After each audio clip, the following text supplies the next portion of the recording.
এই যে 2025 চলে গিয়েছে, আমাদের দেখবেন সন্তানগুলো, আমাদের বন্ধু বান্ধব সন্তান, ভাইস্তা ভাগিনা, এরা বাড়ির মধ্যে, এরা আশেপাশে জমিন জায়গার মধ্যে দেখবেন ড্যাগ এনেছে, খাওয়া দাওয়া এইরকম গান বাজনা দিয়ে সব কিছু ধ্বংস করে দিচ্ছে।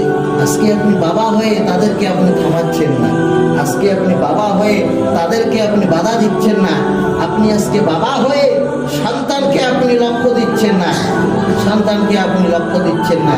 কাল কঠিন কিয়ামতের দিনে যখন আল্লাহ পাক বলবে, এ সলিমউদ্দিন, এ গলিমউদ্দিন, তোমার সন্তান দুনিয়ার জমিনে যাওয়ার পরে গান বাজনার মধ্যে লিপ্ত ছিল, তুমি কি করেছো সন্তানের জন্য? তুমি কি করলে সন্তানের জন্য?